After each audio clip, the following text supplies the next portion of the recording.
Bueno, muchas gracias por tenernos aquí en Palmira, en esta mañana tan llena de juventud y de interés por la obra de Jorge Isaac y sobre todo para hablar con Fabio sobre el trabajo que hizo biográfico, La búsqueda del paraíso de uno de los hombres de letras más insignes de nuestra patria. Como el paisaje, como bien lo dijo Libardo, el paisaje, el entorno, la geografía de la vida y de la novela María, básicamente tiene que ver con Palmira, con lo que está entre Palmira, Cali y Buga, digámoslo así. Entonces, comencemos preguntándole a Fabio cómo ese paisaje se ve en la obra, en María, la obra de Isaac, y si él, al hacer su texto sobre Isaac y sobre la novela, tuvo en cuenta precisamente ese personaje paisajístico que hay en la obra, como es todo este maravilloso territorio.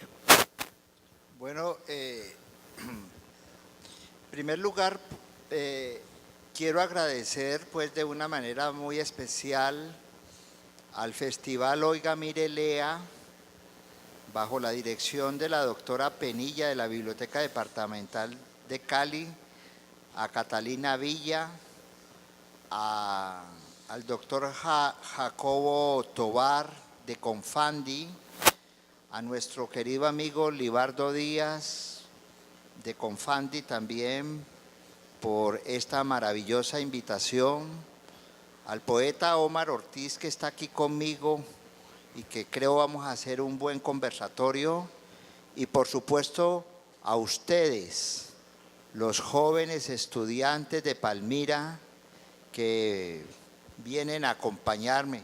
Para mí es muy emocionante hablarle a los jóvenes, tener una comunicación con los jóvenes, porque en ustedes, en las manos de los jóvenes y en el corazón de los jóvenes está el presente y el futuro de la ciudad y del país. Entonces, muchas gracias por su asistencia. Bueno, vamos a hacer una especie de conversatorio y, como decía Libardo, al final ustedes pueden hacer preguntas y pueden hacer también intervenciones, por supuesto. La ciudad de Palmira y sus alrededores es el lugar y es el epicentro de la familia del escritor Jorge Isaacs. ¿Ya? Si se quiere, esta ciudad y esta región, o sea, esta región que va desde Palmira hasta la ciudad de El Cerrito, fue el epicentro, ¿no?, donde se estableció Mr. George Henry Isaacs, el padre del joven escritor vallecaucano, y Manuelita Ferrer Escarpeta, la madre del joven escritor caleño, en ese sentido. Por esa razón esta ciudad es muy importante, digámoslo así, y su historia, si se quiere, viene, ¿no?, viene desde la familia Isaacs, viene desde la familia Isaacs. Y sobre todo el paisaje, ¿no?, el paisaje que siempre ha circundado a la ciudad de Palmira y a la pequeña ciudad también de El Cerrito en ese sentido. Por esa razón ustedes, los palmireños, llevan en su corazón la impronta, ¿cierto?, o la huella de ese antecedente literario. ¿Por qué es importante Jorge Isaacs? Porque Isaac, con su primera novela romántica titulada María, que me imagino ustedes han tenido la oportunidad de leerla en el colegio, en primaria o en bachillerato, ¿cierto?, Esa fue la primera novela fundadora en la literatura colombiana y en la literatura latinoamericana. Hoy estamos reunidos nosotros aquí porque justamente se cumplen 150 años de la publicación de María, la novela María, que transcurre justamente aquí en la Hacienda El Paraíso. Ese es como el escenario literario. Tenemos que decirle al profesor de literatura que nos haga una buena excursión de carácter turístico y cultural y nos invite a ver la Hacienda El Paraíso, porque ahí se desarrolla, digámoslo así, la trama literaria de María de Jorge Isaac. Entonces estamos celebrando Isaac, estamos en el año Isaac, porque se cumplen 150 años de la publicación de María, un libro que ya lo consideramos como clásico. Entonces, los palmireños, la gente de aquí, de la región, debe sentirse muy orgullosa porque nosotros venimos de alguna manera de ese antecedente literario. Voy a extenderme un poquito y después le doy la palabra a Omar Ortiz para que ustedes conozcan un poco la historia, ¿no?, que está consignada aquí en la biografía que yo escribí, ¿no?, La búsqueda del paraíso. Manuela Ferrer Escarpeta, en esa época, digámoslo, las élites vallecaucanas, ¿no?, tenían dos clases de negocios o de economías. En el plano, en el valle, tenían la famosa hacienda, ¿ya?, que ese es el origen, digámoslo así, de las haciendas cañeras. Por esa razón es muy importante la familia Isaac en el desarrollo de la agroindustria aquí en Palmira y en sus regiones. Pero al mismo tiempo las élites vallecaucanas tenían sus minas de oro en el Chocó. Ustedes saben que el Chocó ha sido uno de los departamentos de las regiones más ricas, pero paradójicamente es una de las regiones más pobres por el abandono estatal. Entonces, el padre de Jorge Isaac, que vino desde Jamaica en busca de oro, ustedes saben, los conquistadores siempre vinieron fue en busca de oro, de indias y de tierra, porque decían que las indias, entre otras cosas, ¿no?, en la Nueva Granada eran muy buenas. Y yo sigo considerando eso, que son muy buenas. Y yo añadiría algo más, y estaban muy buenas, ¿no? Bien, Manuelita Ferrer Escarpeta, ahora no van a anotar eso pues, ¿no?, porque los estudiantes anotan todo, hasta los chistes de los profesores, ¿ya? Manuel, ¿qué hacía una dama de la aristocracia caleña en el Chocó? ¿No?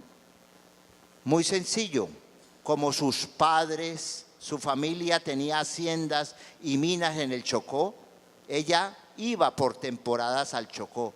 Y es allí donde se encuentra con un señor de origen judío que venía de Jamaica, el señor George Henry Isaacs.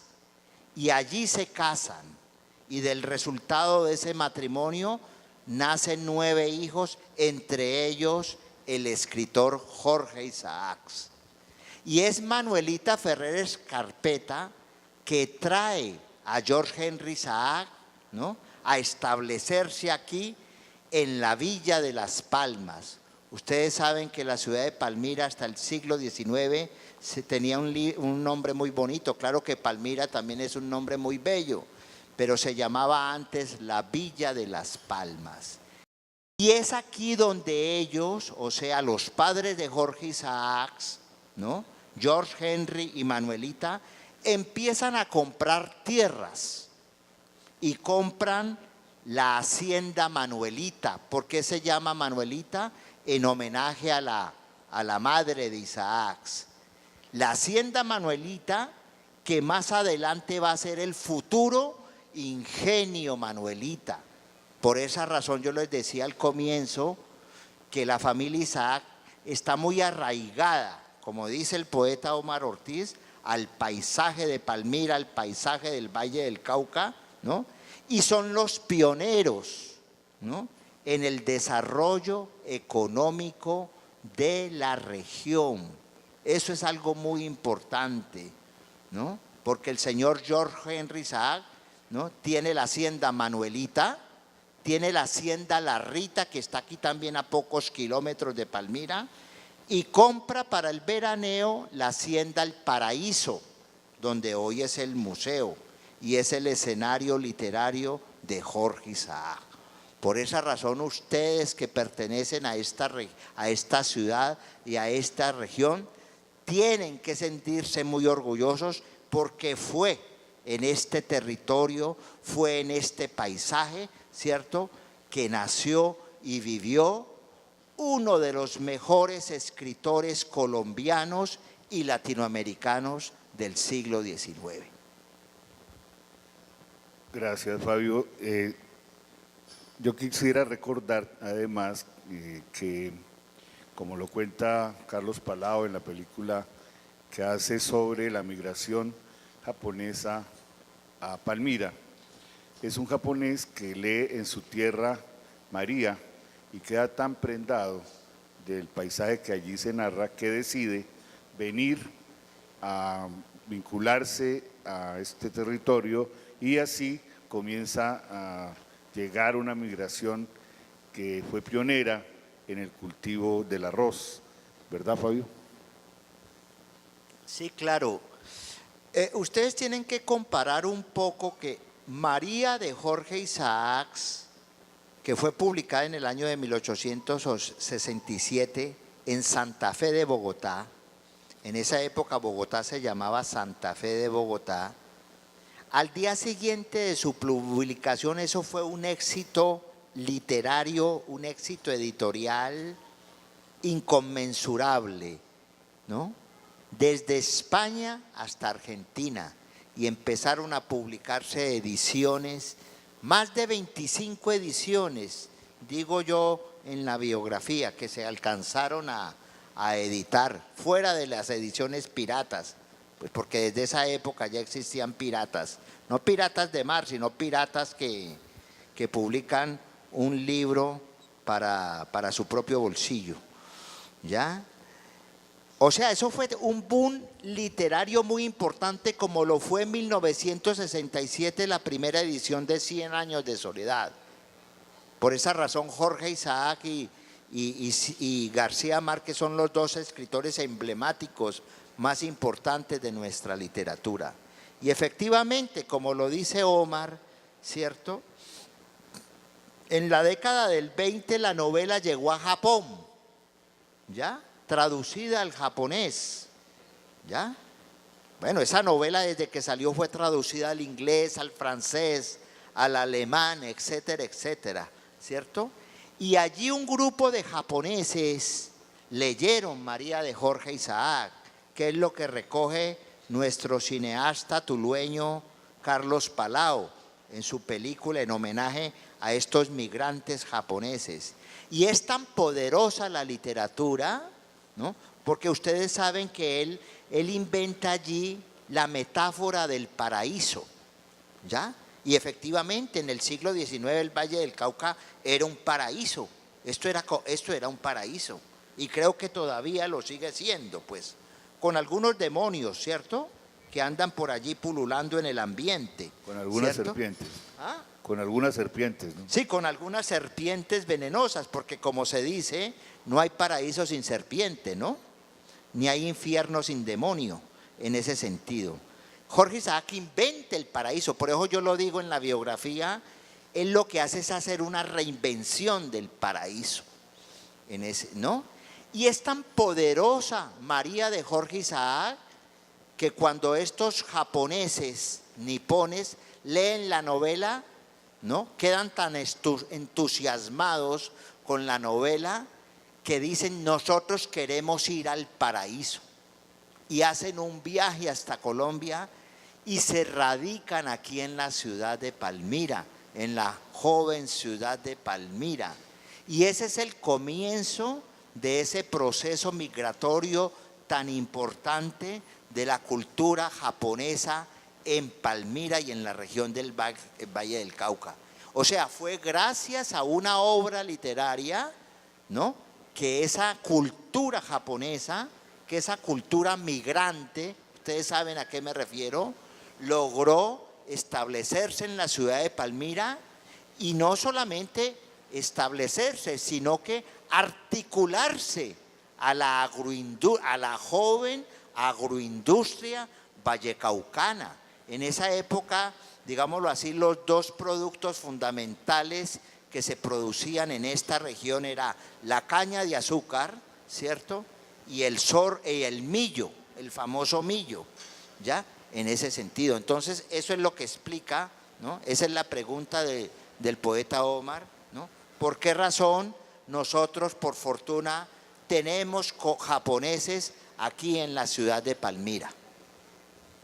Acabas de mencionar otra cosa que me parece muy importante, y es García Márquez e Isaac, sin lugar a dudas, son los dos íconos de nuestra literatura, de nuestra narrativa, pero con muy distinta suerte en el ámbito económico, en el ámbito político y en la influencia que tuvo cada uno en su momento sobre la historia de los colombianos. ¿Por qué no hablamos un poquito de eso, esa gran… Sí. Bueno, hay una serie de coincidencias históricas muy importantes entre Jorge Isaacs y Gabriel García Márquez. La primera coincidencia que uno ve es que María de Jorge Isaacs se publica en 1867 y 100 años después, un siglo después, se publica 100 años de soledad, que yo creo que también ustedes tienen que conocer a García Márquez. Pero hay una serie de coincidencias, ¿no? O sea, Isaac venía de buena familia, era de familia de hacendados, ¿no?, que se instalaron aquí, como dije ahora, entre Palmira y la hacienda El Paraíso, de una familia pudiente. Lo que sucede es que la familia Isaac, como los hacendados de la época, debido a la liberación de los esclavos, ustedes saben que aquí hubo esclavos de descendencia africana que eran comprados en la ciudad de Cartagena, etcétera, etcétera, y la mano de obra fundamental de la hacienda vallecaucana se sustentó en la mano de obra negra, en la mano de obra esclava. ¿Qué fue lo que pasó? En el año de 1851, bajo el gobierno liberal de José Hilario López, se declara la liberación de los esclavos. Por supuesto, Bolívar también había insistido mucho en luchar por la liberación de los esclavos, porque era una situación, era una relación realmente terrible, ¿no? O sea, tener sometido a un ser humano a 14, 16, 18 y 20 horas de trabajo sin que ganara un salario, ¿no? Eso era muy difícil. Entonces fue en 1851, esas son fechas que tenemos que tener en cuenta los colombianos en nuestra memoria, ¿no? Se declara la liberación de los esclavos, entonces los esclavos abandonan las haciendas cañeras y ganaderas, se van con su música a otra parte, ¿ya? Y entonces eso produce la quiebra económica de los hacendados del Valle del Cauca, que en su mayoría todos eran de origen conservadores. O sea, los orígenes políticos de esa región, esta es una región que ha sido profundamente conservadora, ¿ya? En ese sentido. Entonces la hacienda del señor Isaac se queda sin mano de obra. Y ustedes saben que para poder producir se necesita la mano de obra, se queda la mano de obra, ¿no? ¿Ya? Se quedan sin mano de obra, entonces quiebra. Esos son como los orígenes de Jorge Isaac, quiebra. El destino de Jorge Isaac, el padre lo quería mandar era a estudiar medicina a Londres y no puede porque el viejo se dedica al alcohol y al juego de dados y al juego del tresillo, ¿ya? ¿Ya? Y el alcohol lo consume y cuando se muere pues la pobre Manuelita Ferrer se queda con unas deudas terribles, ¿ya? Isaac viene de una familia rica, acomodada, y termina siendo pobre, ¿no? Y además por derechos de autor se gana a lo largo de su vida 200 devaluados pesos colombianos de la época, porque todo el mundo le pirateaba los libros, todo el mundo hacía negocios con sus libros. La historia de García Márquez es al revés. Él venía de una familia de todas maneras humilde, no de una familia poderosa. García Márquez nació en Aracataca, pero paradójicamente a través de su obra logra alcanzar en vida la gloria literaria. ¿Ya? Los dos son famosos, pero solamente García Márquez pues logra, digámoslo así, gozar en vida la gloria literaria, tanto que ustedes saben, ¿no? García Márquez en el año de 1981, ¿no?, se le otorga el Premio Nobel de Literatura. En cambio, la vida de Jorge Isaac fue una vida muy contradictoria, muy paradojal, ¿no? Aquí en el Valle del Cauca le tenían envidia, le tenían bronca, ¿cierto? No lo reconocían como era, ¿no? Él tenía una relación de amor-odio con la ciudad de Cali particularmente. A Jorge Isaac nunca le perdonaron que se pasara del Partido Conservador al Partido Liberal Radical, ¿no? O sea, había un brote de intolerancia política en ese sentido. Y cuando los caleños se dieron cuenta del triunfo literario a nivel internacional de María, pues lo odiaron más, porque aquí la gente no muere de cáncer sino de envidia, ¿ya? En ese sentido, una sintomatología que heredamos de los españoles. Pero cosas curiosas para responderle al poeta Omar. Isaac en vida visitó y conoció Aracataca. Cuando él ya estaba pobre y derrotado en una casona que le había dejado un amigo de él, Juan de Dios Uribe, ¿no? Juan de Dios Restrepo, perdón, que tenía un seudónimo Emiro Castro, ¿cierto? Él hace un viaje de carácter etnográfico, de carácter científico a La Guajira y al Magdalena, ¿ya? Al Alto Magdalena, y allí conoce la ciudad de Aracataca. O sea, conoce la ciudad donde van a ser, ¿no?, el futuro escritor colombiano, ¿no?, del siglo XX, que es García Márquez en ese sentido. Entonces hay una serie de coincidencias en ellos, ¿no? Incluso él escribe, ¿no?, y describe. Él era un hombre muy observador. Él era un hombre también de acción, ¿no? ¿Ya? Él no era un hombre que, digámoslo así, que solamente se dedicaba a escribir, ¿no?, sino que lo más valioso de Isaac, aparte de su novela, fue que fue un hombre que luchó por construir una nación laica, democrática y federal y regional, sino que salió derrotado por la Constitución del 86, ¿no? Entonces hay una serie de coincidencias muy importantes entre el pionero de la literatura colombiana, que es Jorge Isaac, ¿cierto?, y nuestro gran clásico, ambos son clásicos, nuestro gran clásico, nuestro Nobel literario, don Gabriel García Márquez.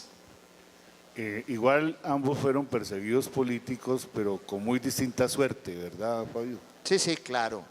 Siempre hay una gran... Bueno, le hago una pregunta al auditorio, ¿sí están entendiendo o no? ¿Sí? ¿Hablamos bien o qué? ¿O hay necesidad de traducir? Ah, bueno. ¿O ustedes están metidos ahí en Facebook y en Twitter y tal?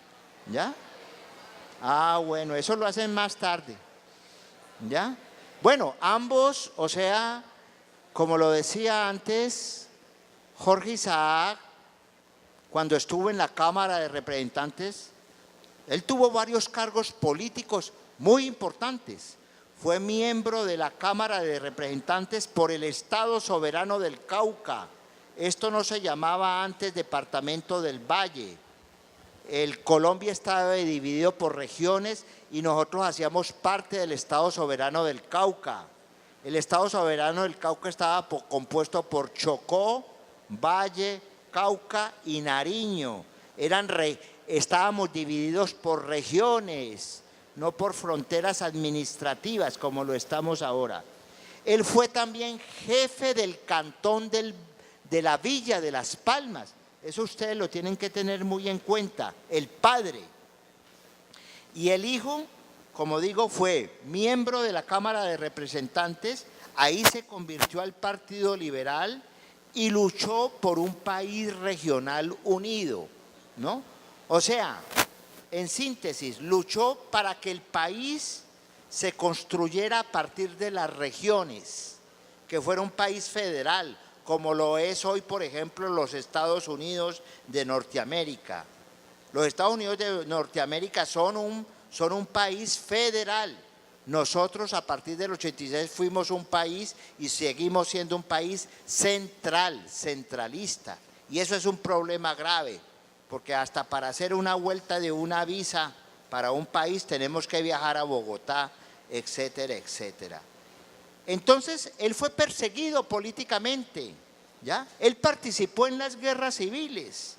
García Márquez en 100 años de soledad, en El general en su laberinto dice que desde 1930 hasta la guerra de los 1000 días hubo 49 guerras civiles. O sea, este ha sido un país un poco belicoso, pendenciero, ha sido un país muy polarizado. Por esa razón hoy en día pues estamos luchando por la paz, porque nosotros no podemos vivir en guerra permanentemente, ¿cierto? El poeta y yo durante 50 años nacimos en la guerra de los años 50, en la famosa gran violencia, ¿cierto? ¿Ya? Y por esa razón propugnamos por la paz. Bueno, Jorge Isaac fue un hombre de acción, ¿ya? Fue un hombre que tuvo una gran participación política. Cuando César Conto, su primo hermano, fue presidente del Estado Soberano del Cauca, Jorge Isaac fue subsecretario de Educación, ¿no? Y fundó las primeras escuelas públicas gratuitas para los jóvenes artesanos de esa época, en ese sentido. Tuvo una gran participación política, pero fue derrotado, porque esa posición federal, esa posición del país regional fue derrotada por la Constitución de 1886, que nos rigió prácticamente hasta 1991. García Márquez, pues también generalmente los escritores siempre han tenido una gran sensibilidad social, ¿no? Siempre han estado digámoslo así, de la gente humilde, de la gente pobre. Y García Márquez, por ejemplo, en los años 70, funda aquí con un grupo de intelectuales, con Enrique Santos Calderón y con otros más en Bogotá, la revista Alternativa, que era una revista, digámoslo así, con ideas progresistas, ¿no? Y García Márquez, por ejemplo, siempre propugnó por la paz, ¿no? Siempre, desde su posición privilegiada como escritor, porque era un hombre muy reconocido a nivel internacional, siempre fue un gran embajador de la paz, desde la época de Virgilio Barco, ¿no? Incluso antes, desde la época de Belisario Betancur, porque en el país siempre han habido intentos y cada presidente de la República, pues claro, lucha para que sus ciudadanos estén en paz en ese sentido. Por ejemplo, en este acuerdo político que se acabó de firmar entre el gobierno de Santos y la guerrilla de las FARC, que ya no son guerrilla, ¿cierto? Intercedió mucho, hizo una labor diplomática muy importante García Márquez con La Habana, con Cuba, porque él era amigo personal de Fidel Castro y facilitó ese tipo de cosas. Entonces, García Márquez, digámoslo así, como Jorge Isaac, siempre sostuvieron una profunda digamos, siempre tuvieron una sensibilidad social, porque infortunadamente lo tenemos que decir, el país, nuestro país, siempre ha sido un país muy desigual desde el siglo XIX. Esa gran inequidad social viene desde el siglo XIX y eso es lo que queremos tratar de desterrar ahora en el siglo XXI, que a ustedes que son el presente y futuro del país, ¿no?, tengan la posibilidad de vivir en un país en paz, ¿no? ¿Ya? Poeta. Gracias, Fabio. Sí, quería anotar simplemente algo que se te escapó, y es que García Márquez, cuando el Estatuto de Seguridad iba a ser puesto preso, alguien del Estado Mayor del Ejército le avisó que había una orden en su contra. En ese momento estaba Camacho Leiva de ministro y arrestaron a muchos intelectuales vinculándolos con el M-19. García Márquez tuvo que salir intempestivamente para México y no volvió a Colombia sino mucho tiempo después. Por eso algunos de sus críticos y envidiosos afirmaban que era un ingrato porque no había estado mucho tiempo en Colombia, pero no contaban las causas de por qué había tenido que regresar corriendo nuevamente a México, ¿no? Bueno, entonces ahora cambiemos un poquito, Fabio, porque sería interesante que nos contaras qué rasgos autobiográficos hay en María. Si uno va al Paraíso, pues le dicen, aquí fue el retrato de María, está la tumba en Santa Elena. Bueno, entonces, ¿qué rasgos autobiográficos de Jorge Isaac hay realmente en la novela? Bueno, primero hay que hacer una claridad, que a veces hay una confusión, ¿no? Porque ahora que veníamos pues con Fernando, con uno de los organizadores también de Confandi, de logística, me decía que si Efraín existió, y siempre los bayunos se preguntan, ¿María existió? ¿Ya? Eso es lo único que se dice aquí. ¿María existió? ¿María existió? ¿Ya? María de carne y hueso no existió. O sea, María es una invención literaria. María es un personaje literario. Eso tiene que quedar claro. O sea, la literatura, el cine, la pintura, digamos, eso es como otro nivel, no es el mundo de Roleal. Esas son invenciones, construcciones de la imaginación del autor, de Jorge Isaac, ¿ya? O sea, nosotros no podemos confundir la realidad con el mundo imaginario, ¿ya? Los sueños existen porque soñamos todas las noches, pero los personajes de los sueños son personajes de ese mundo onírico, ¿ya? Que aluden a la realidad, claro, por supuesto. O sea, eso es una invención. O sea, Efraín es un personaje literario y nosotros no podemos decir que Efraín es Jorge Isaac, porque Isaac fue político, fue educador, fue guerrero, fue explorador, y Efraín no fue todo eso.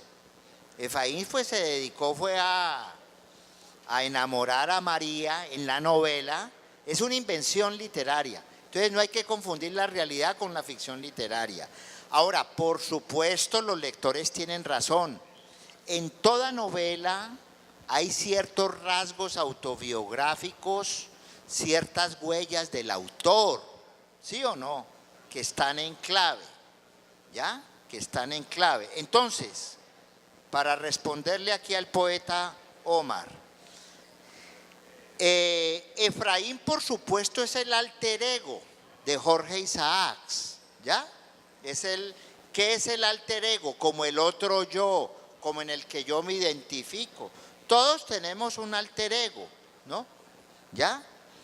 Y hay algunas huellas de tipo autobiográficas en ese sentido, ¿ya? Por supuesto, el niño Efraín, cuya casa principal quedaba en el barrio El Peñón de Cali, pasaba largas temporadas de veraneo en la hacienda El Paraíso. Entonces él recrea esa parte, digámoslo así, de la infancia y de la juventud. Hay una serie de rasgos muy particulares y ellos ahí tenían relación pues con la madre, con el padre y tenían relación también con la ama, con la nana, ¿no? Con la esclava Nay o Feliciana, en ese sentido. Miren una cosa para que no confundir la realidad con la ficción.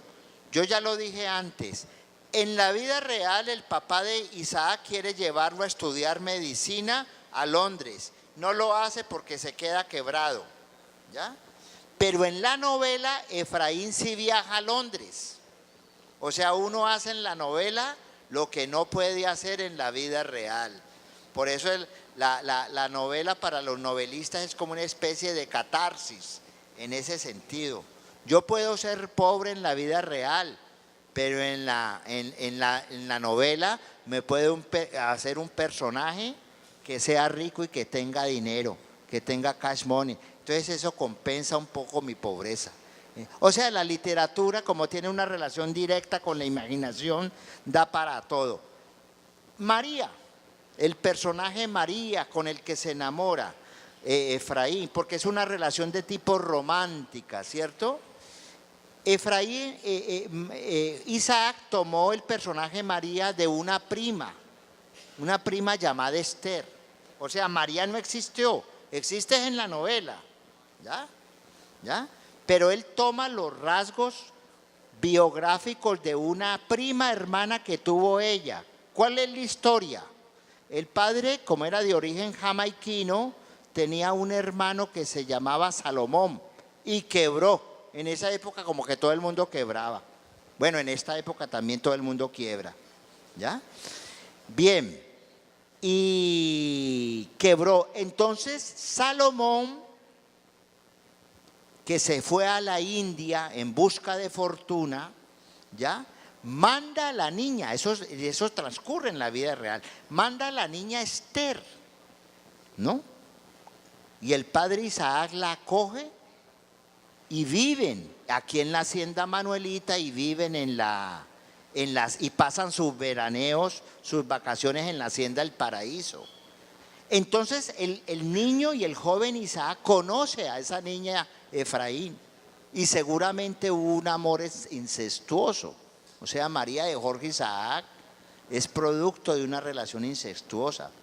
Pero esto que les digo no se lo van a decir a nadie ni lo vayan a colgar en Facebook, porque el incesto es prohibido culturalmente. Para eso existen otras muchachas afuera, ¿ya? Entonces, ¿qué dice el joven escritor? El joven escritor es un inventor. Toma esos datos de Esther, que sí existió en la realidad, y construye literariamente ese personaje tan maravilloso que se llama María de Jorge Isaac.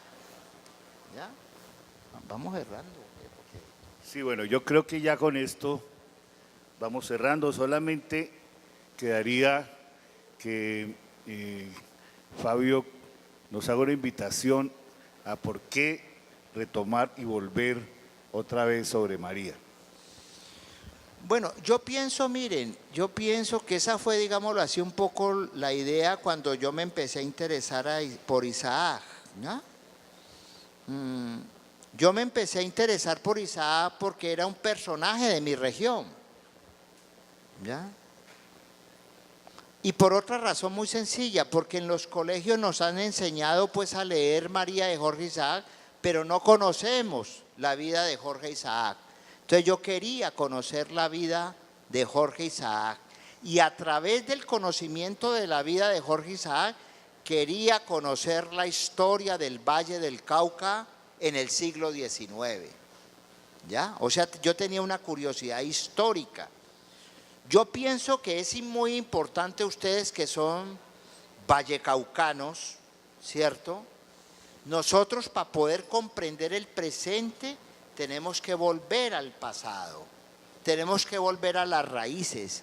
Y qué mejor que conocer la vida de uno de los personajes emblemáticos, de uno de los personajes íconos más importantes del siglo XIX.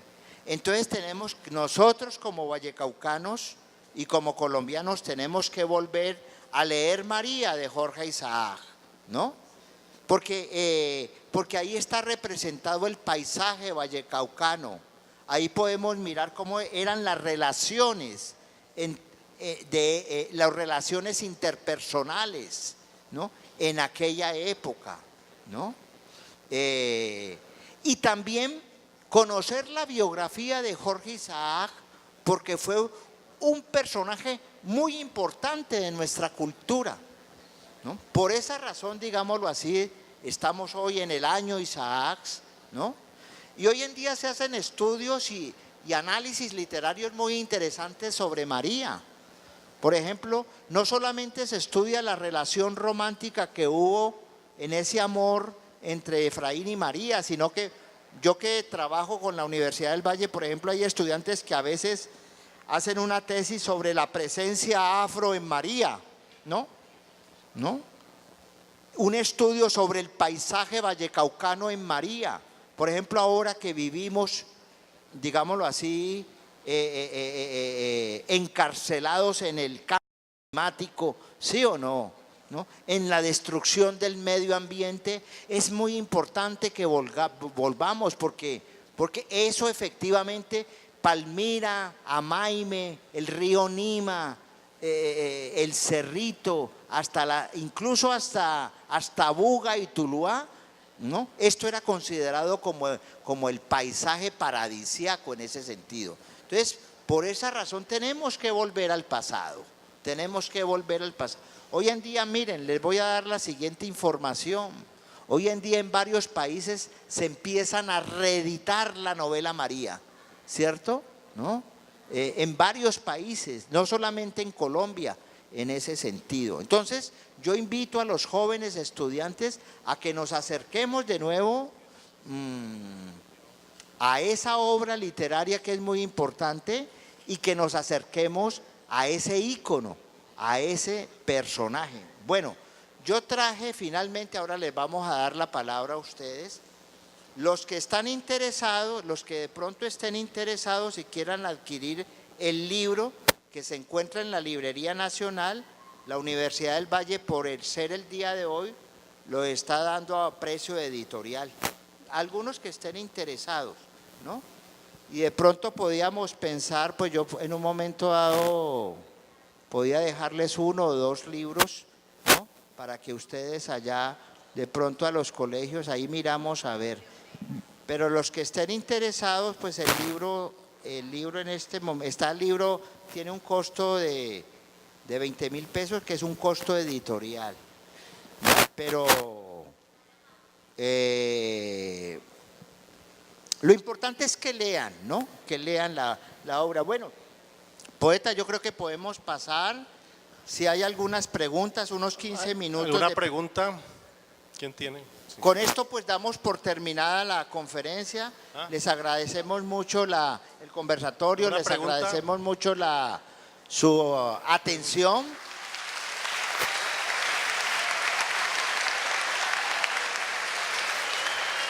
¿Alguna pregunta? Entonces la palabra la tienen ustedes.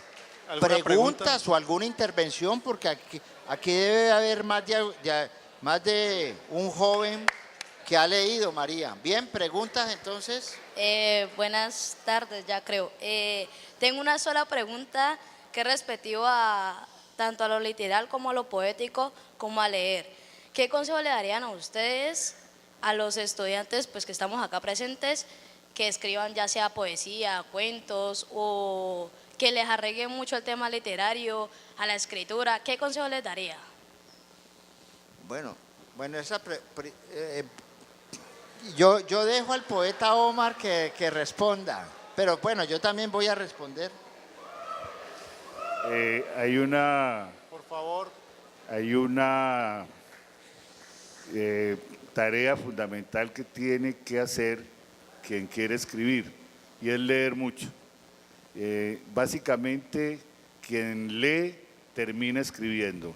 Entonces, la lectura es el insumo principal para cualquier escritor o cualquier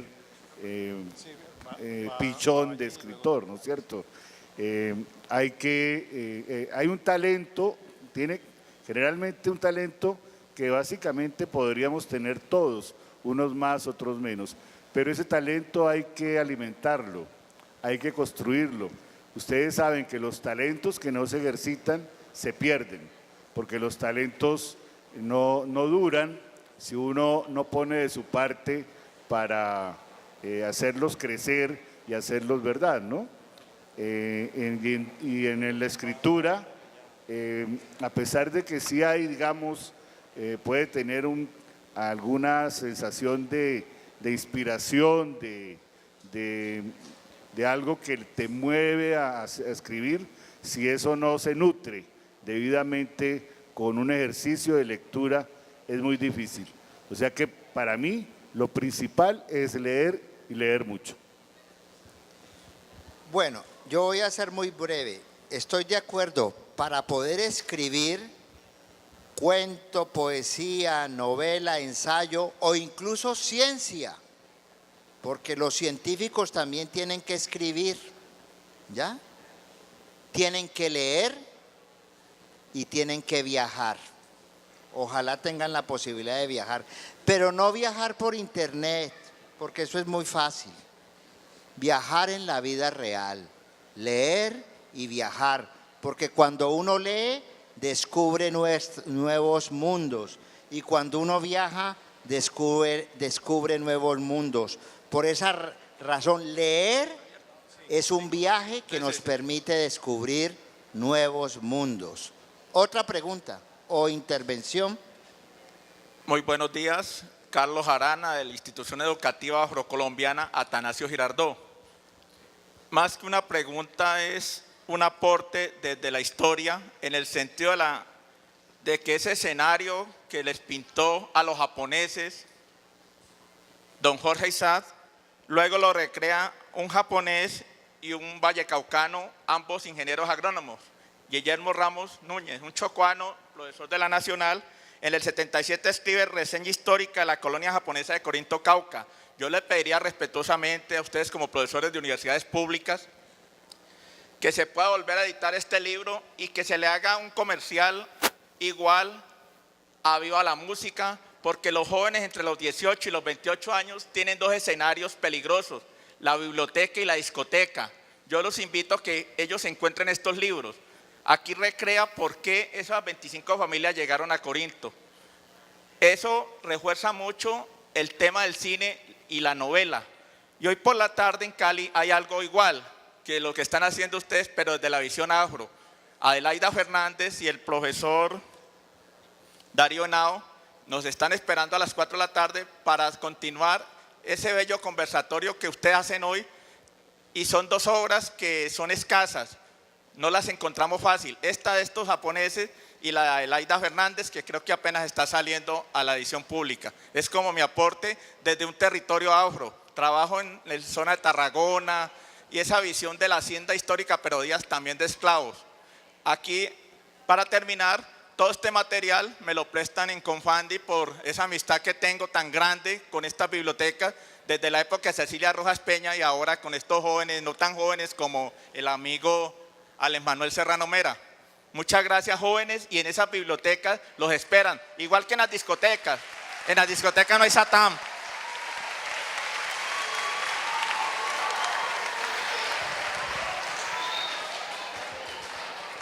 Bueno, muchas gracias. A mí este conversatorio me deja una inquietud muy grande, y es desde la parte histórica. Pues el maestro Fabio dice que Manuelita primero fue de los Isaacs y luego pasa a manos de los Eder. ¿Cómo fue ese proceso? Me gustaría conocerlo, porque… Bueno, muy breve. O sea, la familia Isaac Ferrer tuvo 4 propiedades en el Valle del Cauca. La Casa del Peñón, en San Antonio, en la colina de San Antonio, que incluso ahí como que van a hacer un centro comercial, ¿ya? Tuvo la Hacienda Manuelita, ¿ya? La hacienda La Rita y la hacienda El Paraíso, que le llamaban la sierra en esa época porque queda cerca, en el piedemonte de la cordillera, ¿cierto? En los años 60, el hacendado, el padre Isaac, quiebra económicamente. ¿Por qué razón? Porque huyen, queda liberada la mano de obra esclava. Entonces, si una hacienda o una empresa o una fábrica sin mano de obra no es nada. Hay un cambio de régimen económico, ¿no? Y no solamente quiebra la hacienda vallecaucana, quiebra la hacienda de la Nueva Granada, del país quiebra, porque va a haber un cambio de tipo económico. A partir de los años 60 se empieza a establecer la relación entre capital y trabajo, la relación ya laboral, etcétera, etcétera. Entonces, pues Manuelita se queda con tierras, pero se queda con deudas y empiezan pues a acosarla los proveedores y tiene que vender en remate estas tierras. Todas estas tierras bellas desde Palmira hasta la hacienda El Paraíso prácticamente son vendidas en un remate. Incluso el abogado de doña Manuelita Ferrer fue el abogado y escritor Eustaquio Palacios. Y venden las tierras pues a precios bajos. Cuando usted está en quiebra, sus propiedades las tienes que regalar prácticamente en ese sentido. Entonces, una de las familias que compra la hacienda Manuelita es la familia Eder, una familia de origen norteamericano que se establece también aquí en la región de Palmira. Y con los Isaac y con los Eder inicia la agroindustria vallecaucana, que es uno de los cuya capital principal es Palmira, justamente. Por eso es tan importante este personaje, en ese sentido. Bueno, yo lo digo de una manera breve, pero claro, eso también tiene mucha tela por cortar, pero ahí está el origen de la industria de la caña de azúcar. Ahí es donde está el origen de la industria de la caña de origen. La caña que venía de Asia, ¿no? Y que después se instaló en los países árabes, después pasó al sur de España y finalmente los conquistadores la trajeron a América. Bien, yo creo que terminamos. Bueno, les agradecemos mucho a los profesores y estudiantes.